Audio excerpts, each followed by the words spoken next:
Assalamualaikum warahmatullahi wabarakatuh dan salam sejahtera saudara-saudari rakyat Malaysia yang saya kasihi.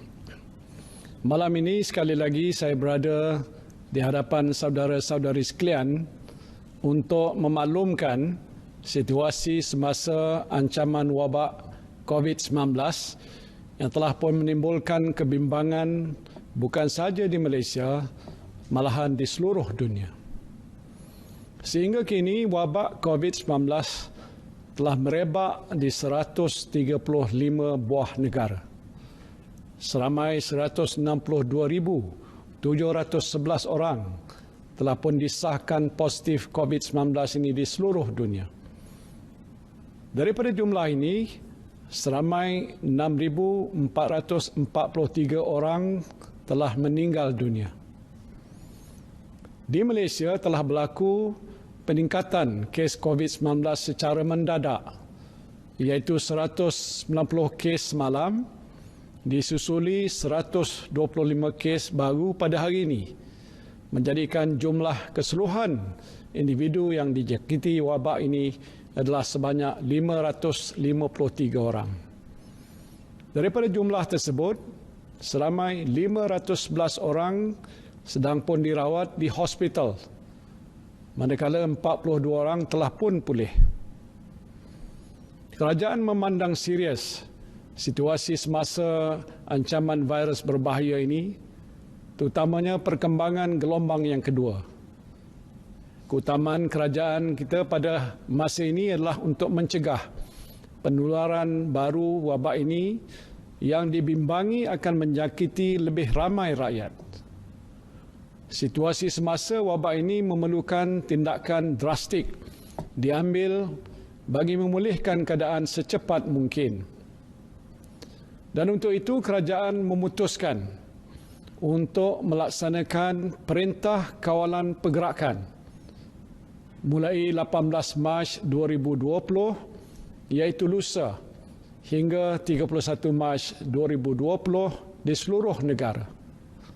Perintah kawalan ini dibuat di bawah Akta Pencegahan dan Pengawalan Penyakit Berjangkit 1988 dan Akta Polis 1967. Perintah Kawalan Pergerakan ini meliputi pertamanya ialah larangan menyeluruh pergerakan dan perhimpunan ramai di seluruh negara, termasuklah aktiviti keagamaan, sukan, sosial dan juga budaya. Dan untuk menguatkuasakan larangan ini, semua rumah ibadat dan premis perniagaan hendaklah ditutup, kecuali pasar raya, pasar awam, kedai runcit dan kedai serba yang menjual barangan keperluan harian.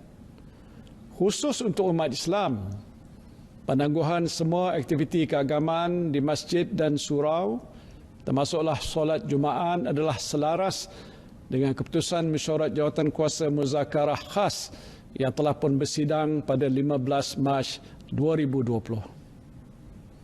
Keduanya ialah sekatan menyeluruh semua perjalanan rakyat Malaysia ke luar negara. Bagi yang baru pulang daripada luar negara, mereka dikandaki menjalani pemeriksaan kesihatan dan melakukan kuarantin secara sukarela atau dalam bahasa Inggerisnya self-quarantine selama 14 hari.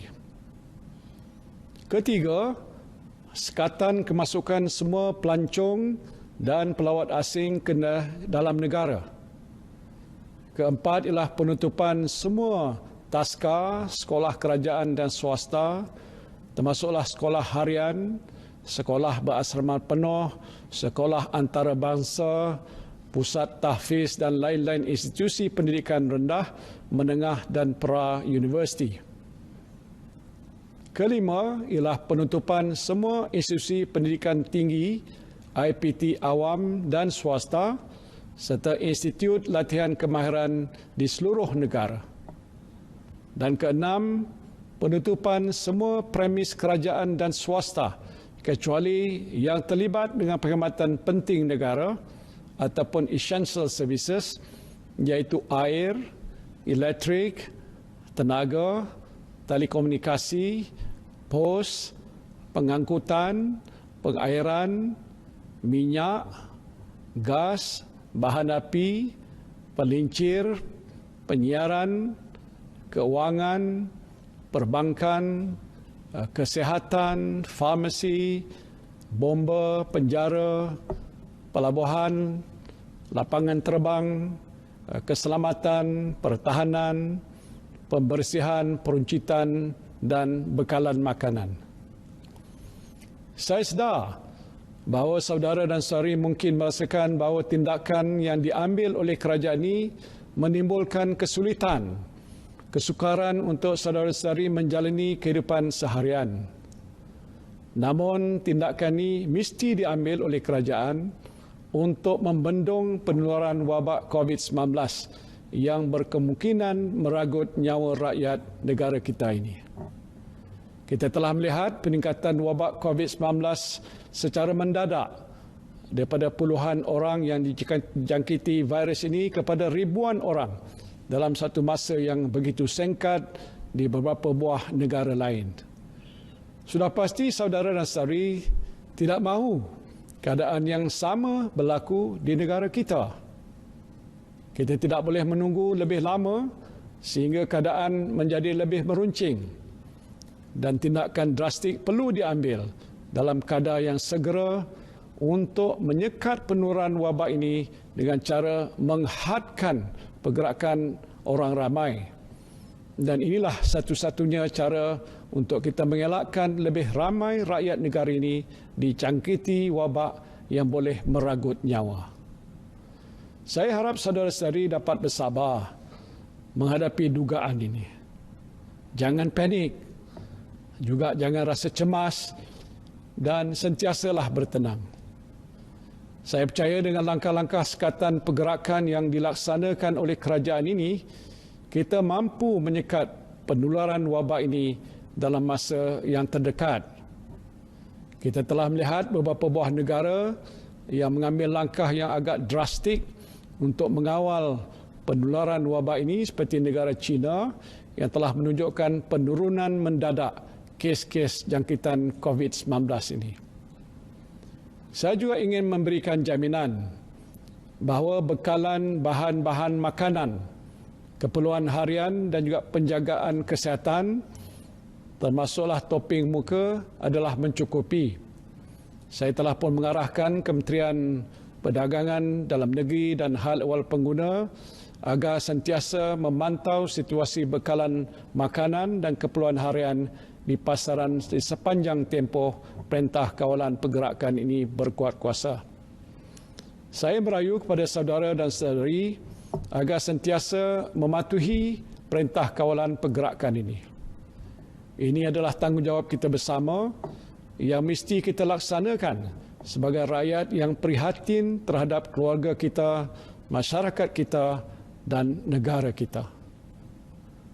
Saya juga ingin memaklumkan bahawa sidang khas Majlis Keselamatan Negara akan bermesyuarat setiap hari untuk memantau dan mengawasi situasi wabak COVID-19 ini.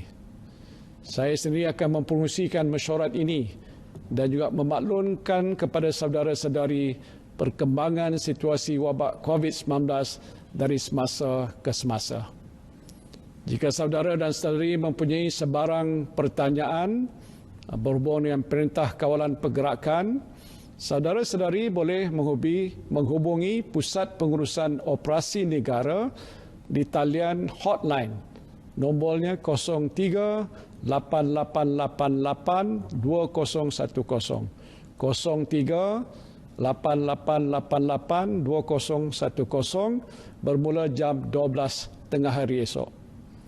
Saya mengambil kesempatan ini untuk mengucapkan jutaan terima kasih kepada semua petugas kesihatan, penjawat awam dan semua pihak yang telah bertungkus lumus bekerja siang dan malam untuk membendung wabak ini.